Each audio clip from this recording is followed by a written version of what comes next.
Doing pretty well. Doing some research on these matches we have here. Got some lovely write-ups here. Got some great history going on through these matches.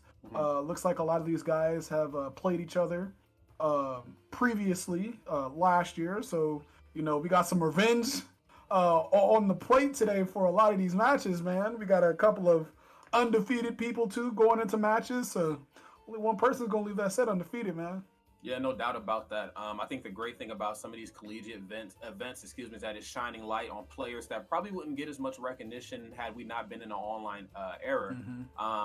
Just even last night, I was commentating another collegiate circuit, and I'm looking at some of the familiar names in that bracket, and I'm just recognizing their drive and their hunger as they move over into this bracket, and then I'm sure so on and so forth. So, friends out there in the chat, if you're just tuning in, get comfortable with seeing some of these names right here. You're going to meet some familiar faces. You're also going to meet some new threats as well. I believe our first two matches are two players coming in from the Madison region, Madison, Wisconsin, in my T-Pain voice. So I believe it is Ray getting ready to face off against. Let me pull it up here really fast. It is, oh my goodness. Oh yeah, Ray and Viper. Ray That's right. versus Yeah. Viper. So I also believe too in college settings it's actually okay to have because like in Smash there's always like I don't want to play this person from my region, the region on region blood, but I feel like in the college setting it's kind of okay, you know what I mean? Like we're probably going to have to play each other. It's going to come down to it. And it looks like this match is actually going to be a rematch of last year's semifinal matchup where Ray won. So I guess it's time to see if Viper figured out this matchup, man. Yeah, I think a calendar year is more than enough time to grind any matchup, new DLC, new patches, new whatever or not. But only time will tell here. So the great thing about this series here is that we're actually doing best of 7 matches. So I know the Smash community might be a little bit more used to like the traditional best of 3 format up until a certain point, and then we hit that top 8, top 32 category, depending on the size of the event. And it all kind of moves into best of 5. But here, the players have ample time to figure each other out. So you could certainly go into game number 1 and not understand a matchup and come out on the other side knowing it like the back of your hand. I mean, what better way to learn than just absolutely getting your butt kicked in a best of 7 format? So regardless if you win or lose, there's a lot to be learned here this afternoon.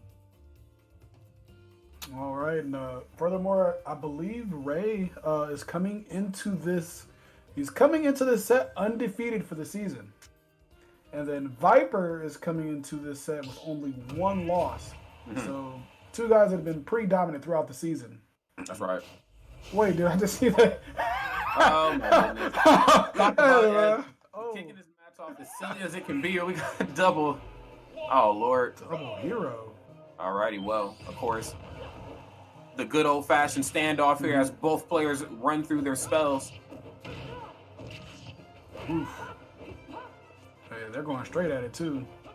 Oh my goodness. Yeah, and just up special was completely out of harm's way there. Viper kind of setting the tone here, just letting them know as this match kicks off that, I am the dominant hero here.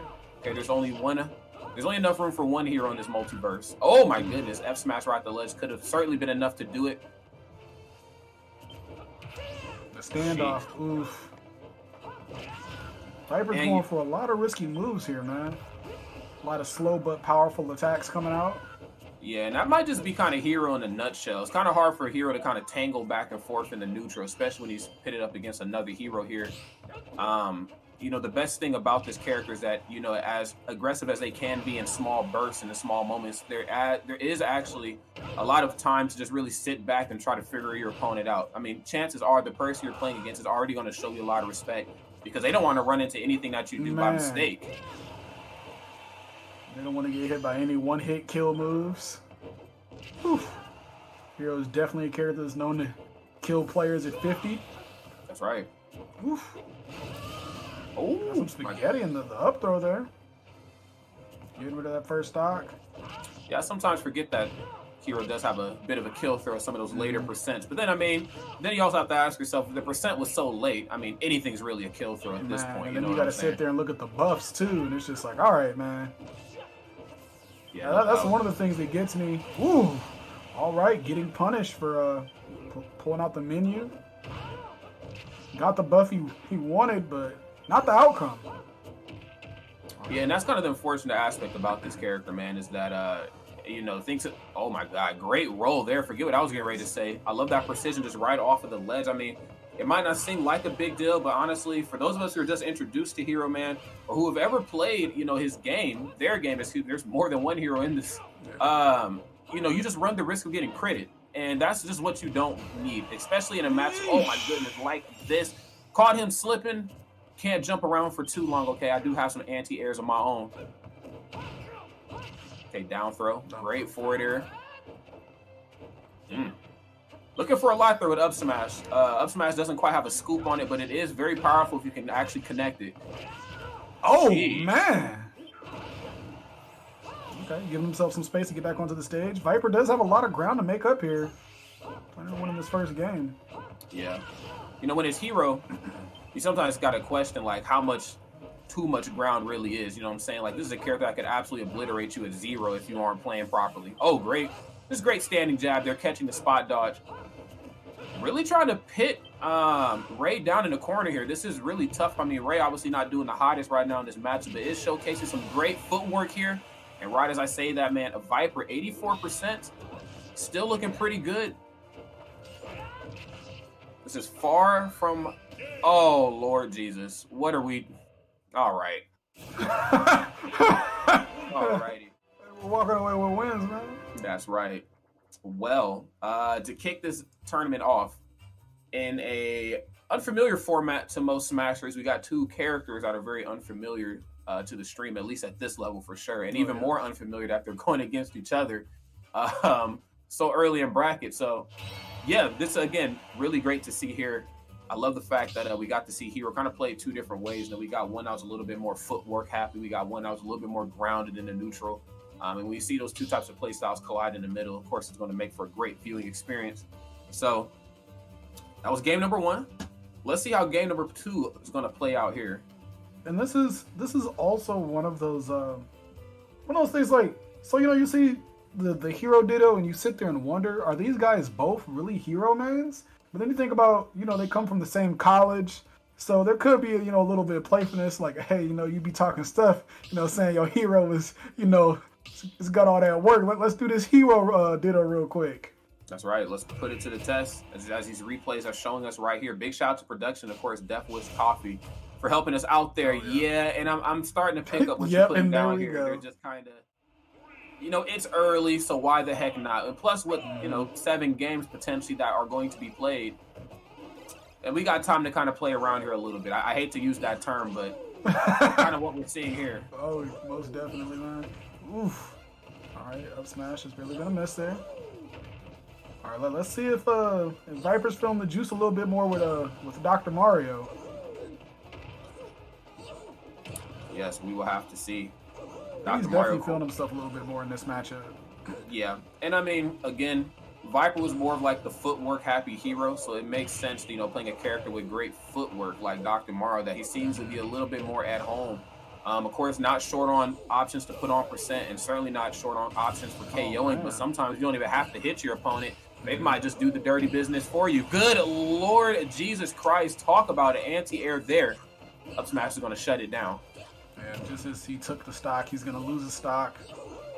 I feel like he's able to click a lot more buttons than he was able to with Hero in this, and I think that's what made that first stock go so smoothly for him. Back throw. Oh no. Watching Dr. Mario edge guard Dr. Mario is actually... Oh. Ooh. I'm talking narrowly escaping out of air, man. That directional air dodge was something you would have seen straight out of the Matrix there. Very smart there to just kind of jump in place, too. I like that Viper wasn't going to kind of overextend off the ledge. You know, most, not even just Dr. Mario's, regular Mario as well. They're going to look for ways to kind of hold you down in the corner, particularly like short hop forward or back air, but no back air needed right there. Oh, gosh. Oh, hey, man. He just watched him, too. All right. Get my jab in real quick. There you go. Oh, catches directional air dodge, but a little late on the grab. Now, I'm not exactly sure if these two are in the same room playing together, or if they're online, or what the case may be, but there's a couple punishes here that they're missing. This could just be a bit of matchup unfamiliarity, or maybe just these two guys just having a good time. All right. Smash there. That's going to be Viper taking the second game with the Dr. Mario Ditto. Well, that was definitely a treat. And let's go ahead and take a gander at these match highlights. They're coming up here. Yes, friends, your eyes do not deceive you. We are here. Quarterfinals for Super Smash Bros. Ultimate here. And I got to say, I'm having a great time here. Just watching some of these more unconventional matchups and just really more than the unconventional matchups that I'm having fun with. I think this is highlighting that both players are having a great time and, they're really good friends with one another. So I think when you get into competitive gaming, sometimes you forget to have fun. So it's nice to see that these guys have not forgotten to do that. Yeah, for sure. Yes, got to remember to have some fun, but you also got to remember to bring that competitive spirit. Now, this was only the first 2 games here, and we got, Double Hero to kick things off for those of us who are just tuning in. I know sometimes people are a little late to their Twitch notifications, and now we got Double Doc. So I'm kind of curious as to who we're going to get doubles of next. Okay, Ness versus Lucas. Okay. Not quite dittos, but close enough. Yeah, sibling rivalry. All right, let's go ahead and jump into this one right here. So, obviously, both of these 2 characters kind of have an edge on one another, having tools to edge guard one another very well. In that same turn of breath, they have to watch how well they play off stage because, again, you whiff anything, especially versus Ness, and he can turn a seemingly bad situation to a very good one in a matter of moments. So, I like the fact here from Viper that we're seeing much quicker options here with the PK Fire, just forcing Ray off stage, but good Lord, they didn't even have to edge guard him there that time. He did it to himself again. Man. Yeah, it's actually wild, how many people, there are a lot of people that play the same characters and stuff all the time that have, actually never even touched some characters on the roster, and you give them one of these characters, they're like, yeah, man, I don't know how to come back to the stage. Oof. Okay. Up tilt right into the upper. I mean, we're just seeing tried and true Lucas combos. Nothing too out of the ordinary. I don't think Lucas is the type of character that can really get too explosive with the competition, especially not versus somebody like Ness. Okay. Not electing to go to that platform. Very smart man. Both these 2 characters, great aerials. They're probably looking for you to land improperly on that platform for forward air or back air, but down smash, he hit him with the what are those? So I'm not feeling your sneakers, homie. He did away there with that second stock. Got the down. Ooh, okay. Nothing after the down throw. Luckily, getting that down air hit there, would have caught a bat to the face. Most definitely would have been a stock. Yeah, for sure. Oh, and finally putting the stock on the board for himself and a double taunt right there just for your troubles. I got to say, I am really appreciative of Ray's utilization of Nair out of shield. I think that was really smooth. Because, going against somebody like Lucas, they just have the ability to smother you. But right now, it's Viper getting smothered, walks the dog. Lord. Bro! He remembered he was in a match, bro. When you were talking about how you appreciated his usage, I thought you were going to say his usage of taunt. I mean, a little taunt goes a long way, too. He's just going to hold it at the ledge. Man. No tether for you that time. I probably would have elected to use PK Thunder, but that's neither here nor there here at this point. And what looked to be a really, oh my goodness, maybe a nice on. Oh no! Oh, still has a jump. Thank God. Ray woke up, man. I don't know what happened in the last 45 seconds. Oof, just barely missing with the yo-yo there. And he has Viper afraid to press a button on shield. Yes, because another Nair out of shield is going to come. He's going to wait out that time. Still great positional advantage here from Ray. Another Nair right on shield here from Viper. And he's trying to figure out a way to do away with this stock and quick, because how many times have we seen this happen where a player goes up 2 games, or I guess maybe 3 games here, just for the other side to turn it around on you? And that is exactly what we are going to see. Ray putting himself a point on the board. Man. That was definitely a 180 there. Yeah. Quite literally. Lucas, and then after Ray got that first forward air chain, things just seemed to turn around. Yeah, I mean, it kind of goes back to like the character design for both of these two. I mean, they're very similar, but how they approach neutral obviously very different. Now, both can certainly be played very safe and very defensively, but I feel like that type of gameplay is kind of ingrained more into Lucas than it really is into Ness. You know, with Lucas, you see more PK fire. You see a lot more Zaire, of course. I mean, obviously he's the only one that has them. Kind of poking at you from a distance as opposed to Ness is like actually right up on you. Yeah, then I'm also thinking of like KO options at later percents. I mean, Ness historically is not short on KO options. I mean, any direction of the C stick in the air at high percents are enough to do it. Of course, the infamous back throw. PK fire, if you don't know how to directionally, air dodge out of that or smash DI, like you're going to be in for a horrible time. So, yeah, that was... I like the buttons from Lucas, but this is not a game of percents. This is a game of stocks. And so, yeah, that was definitely a thing. But, again, in a best-of-7 format, we got time to figure some stuff out. Oh, yes, most definitely.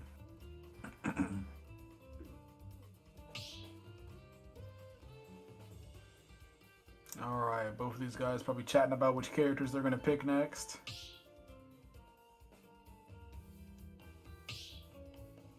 Well, we got Ness and Lucas, so we got double Ike, but we got adult and skinny Ike, I think. I think that's what we got. Oh, no, both skinny Ike. Okay. Okay, yeah. They're both the same. So they've been taking some time off the gym, man. Enjoying the finer things in life. Oh, gosh. All right. Okay, down throw right into up air. No platforms here, too. Yeah. So when you see two Fire Emblem characters going at it, especially some of the ones without projectiles, oh, my Lord Jesus, and turning him into a human projectile right at the ledge, that counter, devastating. That's what I always expect to see in a Fire Emblem Ditto. He's going to get the guy off stage first and do the dirty counter, man. You know what's coming.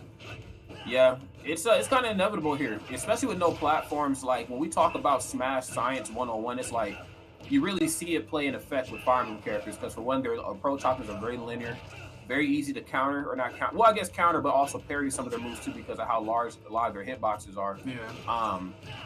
But, I think the fact that there's no platforms, you really get to see Smash kind of played at its most, basic to understand level. Mm-hmm. Not basic players, but basic to understand for sure. Like, no platforms means it's not easy to land, and I'm going against a Fire Emblem guy. I'm going to get hit with this sword. It's just a matter of... Oh, no. It's a matter of when.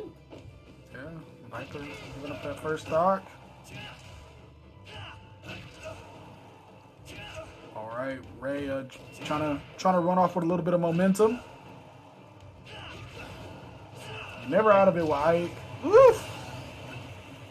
All right, up special. Viper coming back in, keeping his composure, taking the stock. I don't know whose idea that was to buff that move, but the Lord Jesus. Oh no, that was definitely somebody like they had just put their 2 weeks in, so they didn't care about what they were doing. You know what? Not my problem. I'm gone next week. Yeah, I hear that. Ray stock's certainly almost gone here, man. Getting a lot here off a quick draw, just kind of pinning Ray down into the corner, using standing jab here, not pressing as many buttons here this time. It's very easy to get nair happy and stuff with Ike, but his standing jab is actually pretty good, but no standing jab needed there. And a relatively close is matched Lord. My God. The edge guarding, of course, you brought it earlier with counter, but you could also say the same for this neutral special at the ledge, but no platforms for you, nowhere to hide on your way down. The up air is going to shut it down. Definitely one of the scariest things in the game, man. Going against a sword user on FD and you don't have a jump, man. Yeah, you're asking for trouble here, just like how you are asking for trouble being caught at the ledge here versus Ness as he's walking the dog, the yo-yo tricks, man. And then, yes, the Ike match here. Really quick match, too, mind you. Like, you would think just, like, due to the nature of Fire Emblem characters and just, like, their approach options and how they really go about the neutral, that they would have a much slower match. When you see the Dittos, but actually they go pretty quick. A prime example of that would be Ryuga versus Goblin at Frostbite. I mean, of course, electrifying set. Like, it was a treat to commentate that, just a treat to watch it, I'm sure. But some of those matches went pretty fast. And you're just like, oh, that happened. Yeah. Next thing you know, the match is over. So, yes, let's go ahead and kick it over to this next game here. Now, I would just imagine that both of these two are having a good time. You know what I'm saying? So I'm sure there's not a lot of pressure on both players to really perform any type of way. But I did like the Ike Ditto. I think, of course, there's a lot to learn there for first-time watchers. Again, no platforms. My character doesn't have any projectiles. Like, there's a lot to kind of dissect when you see two characters like that face off against one another. But this will put Viper up 3-1, right? Yes. Yep, Viper won the last round. So yes. So we. Oh wait. Could be 2-2. I do believe Ray won the first one. He might have had a score mishap. Okay. While we get that figured out here, I'm curious as to who these next two matches are going to be, because so far we've gotten Dittos, then we got one pseudo Ditto. So like it could be Mario or not Mario, Lucario. Good lord, it could be Mario Mewtwo, Lucario, Luigi. Mario, Luigi. We could have Ryu and Ken. I would be down for Ken. I'm actually a big Cytonic Oh gosh. fan. Hey bro. Are these characters the same? I mean, I don't even. I mean, you got two characters that punch pretty damn hard, so I'll give it that. All right, well, I think here as of late, we've gotten reintroduced to Min Min in a more competitive type of sense. I know we've seen a bit of her when the game, first introduced her last summer. But then, she kind of fell by the wayside. I don't know if ESAM still plays her, and I don't know if people are watching the Smash World Tour, but there's a considerable amount of Min Min there. But I think oh my goodness, well, it's not going to be much Min Min left here either if we can't stay on stage. But Viper, of course, rocking this character. And this character, of course, very formidable in the neutral. If you just don't have the tools to get in on her, or if you can't capitalize when you do get in, you're going to be in for a bad experience.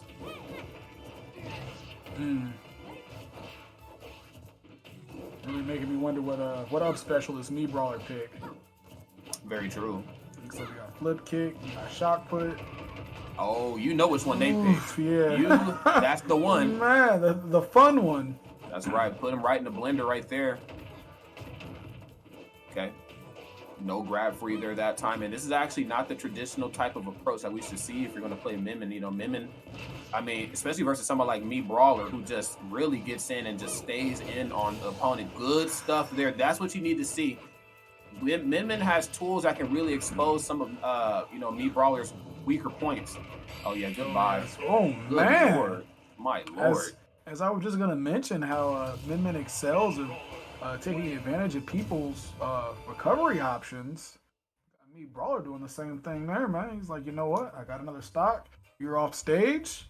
Let me make this move real quick. Yeah, that just wasn't, you really got to save your jumps as Min Min. Oh, yeah, I like that a lot. So, of course, you got to utilize Dragon Breath, especially versus characters that have to save their jump when they upbeat. Like, there's just no ifs, ands, or buts about it. Me, Brawler, definitely one of those. And pretty good option to cover yourself. It looked like they threw out the arm with the Dragon Breath just for a little ledge coverage, but it just was not enough. When you're up stocks like that, you just have the luxury of just SD up being right into your opponent, because it's just like, why the hell not? Man. As somebody who plays a bit of Link, if I'm up, you can bet your bottom dollar, beyond a shadow of a doubt, I'm going to upbeat you. Well, again, a bit of an unconventional start, but I'm appreciating the character variety for sure. Double Dot, of course, double Ike. I think all of us are pretty well versed in how Ike operates. And if not, and you're just tuning in, what better way to learn what Ike can do than watching him do damage to himself? Okay, Ike, very basic character to work with. But here we are right now, friends. We got Min Min versus DK. Two characters that know a thing or two about punching. All right, and it seems as each match goes on, it seems we seem to stray away from the ditto or the likeness of characters. Donkey Kong and Min Min, two characters that I would not, they're the same, but besides their ability to punch people. Oh no, poor Donkey Kong. Yeah, Ram just so important at the ledge versus DK. DK, I mean, not the worst recovery in the world, but obviously far from certainly the best. And DK's just one of those characters where if you just keep repositioning him off stage, he's not going to be able to recover sooner or later. But DK also has the luxury of beating Min Min down when he gets in. Oh, yeah. So, as we saw there, when Donkey Kong was finally able to get in, got a nice 47. Oh, my goodness. Okay, another short hop there, really trying to push Ray out into this corner here. Ray really struggling right now. He's going to go for the up throw, but no up air. But I love the boxing options up close. He could have easily came in for another dash attack, but wanted to play it safe there with down tilt, just looking for a confirm an opening of some sort. Barely out of range for that. And the back throw's going to kill Donkey Kong? Listen, man, the blast zones on Town and City are definitely unforgiving. Oh, that should be enough to do it. Yes, the spin to win. Okay. You got arms, I got arms of my own. I am the original King Punch around these parts. Oh, my goodness. Oh, gosh. Oh, the high recovery? You madman. You madman. You should have went to the ledge, my brother. You should have went to the ledge, my brother. Oh, no. Now he's going to the blast zone. Yo, my goodness. Lord Jesus Christ. And ripped right out of a... Rinse and repeat there. Yeah, man. That looked like something out of a cartoon. Let's take a gander at these highlights here, courtesy of Death Wish Coffee. So these are the highlights from the previous game. Again, me brawler, great character, depending on the matchup. But when you have the lead, again, you have the ability to go for some of those more flashy SD style, KO options. But here, though, this is just like why you need to elect to go to the ledge one-on-one, and why you also need to use your peripherals and watch which arm Min Min has. Because if she had Ram, then, of course, getting back to the ledge is going to be a lot harder. But she has double Dragon Breath. You have got to get to the ledge because all she's doing is throwing out hitboxes at this point. Not a lot of precision needed. Damn. It was just sad to see. That's just one of those times where you see Donkey Kong's giant hurt box being taken advantage of. Yeah. I got to give it to him, though, how they went back and forth in a couple of those interactions when DK decided to get a little closer. I can't help but to feel that if, had he not lost that stock just a little earlier than what he did, then maybe the match could have went a little longer. Because when you get close to Min Min, of course it's going to make her sweat. That's just the nature of arms. That's just the nature of her character design. Yeah. But if you're at like that awkward distance away where like DK's arms are just long enough to where it feels like, I might be able to punch this guy and keep him out. But then like, he's also just close enough to where maybe I want to grab this dude. And the fact that DK poses that type of threat, physically on a character like Min Min could really screw a Min Min main up. Or just not even a Min Min main, just a Min Min player of any caliber. So, yeah. Not the best finish, but you know what, though? That's okay because I imagine there is a loser's bracket in this. So there is a second chance of redemption. And with the best of 7 format, come on now. You are definitely going to be here for the long run. So, friends, if you're just tuning in, of course, this is the NJCAA quarterfinals. It's Rod, it's censored, and we're bringing you to some Smash Ultimate Action, the best of 7 format. This is really awesome. This gives the players, top professional, high level, whatever you want to call yourself. It gives them ample time to figure some of these matchups out, but it also gives us more time to get to know some of these players. I mean, we got to see Doc, Lucas, Ness, all these different types of characters. So, this is super sick. Oh, okay. So this is a playoff bracket, not a double elimination bracket. So that is going to end it there. Well, gotta keep it real. Don't know if I would have I was like, oh wait, this is my last chance. It's actually your only chance, sir. That is very correct. Well, they're better than me. I'll put it that way. In the meantime, let's go ahead and kick it over to the next match, the final match right here. Ray versus Viper. Now, we got some Roy and we got some Wario here. Again, 2 characters that if you watch Ultimate, good Lord, then you should be very familiarized with what these 2 can do. They both got to get in. They both got to pack a whopping punch. Now, of course, Roy, no short on combo options. Same could be said for Wario as well. Roy, pretty easy character to beat up if you can hit him. I feel like these are the actual mains now, man. Last game, just the movement I saw from both of the characters at the start of this match looks so much more clean compared to the other characters that they were playing. Okay, just the 2 swings on the double-edged dance, just checking the temperature, as we know that move lays out quite a bit of damage, but the knockback is even more ridiculous. Oh, that's regrab. Yeah, that's regrab, my friend, but was able to hug up underneath the battlefield. Great option. Get off me. Okay. Giving himself some space. Regain center stage. You got to get that bike out of there, man. Ooh, I like that weight there. Okay. Forward tilt pretty smooth. Quick option. Of course, it can be tilted in a couple different directions, so it can throw even some of the most talented opponents for a loop. Okay. That's that Ike coming out of him that we've seen earlier, just using neutral special at the ledge. Very good here versus somebody like Wario, especially when Roy's kind of in the positional advantage at the ledge. You can just jump off and press neutral special real quick without even having to charge it. Oh, no jab lock? Oh, looking for the roll in on the up tilt. Sneaky man. He was trying to take the whole stock. All right, forward tilt. It's off the stage. Ooh. Saves his jump. Gentle, man. Goodbye. Hit that man with the goodbye. He is out of here. 147%, showing no signs of slowing down here, but this is where I'm not saying Roy is short on kill options at all because he can do stuff like double-edged dance or whatever, but I'm more concerned about like what some of the other Fire Emblem characters get, like the one-hit nair into something, where Roy has to make sure his is spaced properly or he's going to get the butter knife instead of the real knife. So he's got to be up close and personal. Yeah. Wario has the buttons to bang, but he just has to get really close. Now, Wario's starting to glow here. For those of us who aren't very familiarized with Wario, when he starts to glow, he has this thing called the waft, and what it essentially is just him farting. It's in the back of everybody's mind when Wario's on stream. Ours, production, people who are in the chat who know this game. That can't be good for PR, bro. And he's gonna fart. Yeah. All right. Ooh. Okay. So Roy actually able to bring this one back, but with Ray still having the X factor, that being the waft, is going to take the game. Oh man, I liked the double-edged dance, but he only did the 2 swings though, because he felt like, okay, if I do more swings, he's gonna try to come in and block it and try to waft me. And then he also parried the falling upper, which was definitely going into either up tilt waft or just waft in general. But let's actually take a look here. I believe this is the final interaction, if I'm not mistaken. So yeah, parries the falling upper, gets the down tilt, only throws the first 3 jabs to kind of screw him up, but got caught pressing a button, and Waft is going to close it down there for him. Sad to see. That was such a nice play second stock though. Yeah, after it looked like Ray was just gonna run away with it, Viper clawed his way back, made it a very respectable game.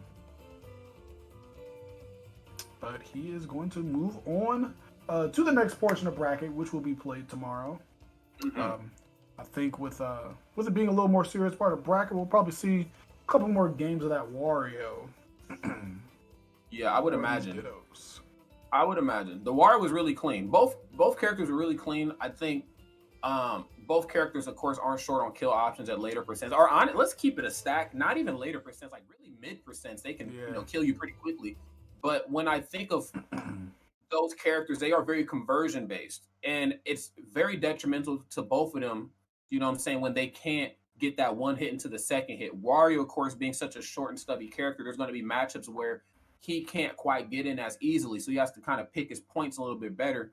And that's where you'll kind of see Wario start to approach more from the air as opposed to just kind of running up in your face and looking for out of shield options. But when you think of somebody like Roy versus Wario, it's like, yeah, he has a sword, but he has to swing close to the chest, which means he has to get close to me, which means that if he misses, I have the ability to lay out a lot of punishment on Roy if done properly. So I like the gameplay. I just would have liked to see both of those two characters throughout the duration of the set as opposed to, but since they're both from the same university, I would imagine they're probably just, keeping it cool. You know what I mean?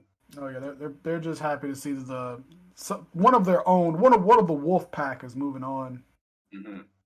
Yes, and I will say that after finishing up a collegiate event last night, the camaraderie, whether it is a singles format, doubles, crew battles, squad strike, 4v4, VIP, whatever it is, the camaraderie is really pushed to new levels. You know what I mean? In a crew battle, of course, situation, we're like, making sure you go first because you play this type of character. I'm going here. You know what I'm saying? Despite me being the stronger of the characters or the stronger of the players, I know that you are a better opener. But I guess in a case like this, kind of translating that type of ideology over into singles, it's like, as long as one of us, wears the Madison College jersey with pride, I don't care who wins or who does what. Let's just have some fun with this. So I like it. It is super dope. Shout out to the two contestants for coming here, entertaining everyone, competing for their schools. It's really nice to see. I know me and you have talked about this before, but it was like, dang, it would have been nice to have things like this, back when we were in high school or college. Yeah, can't lie about that one, my friend.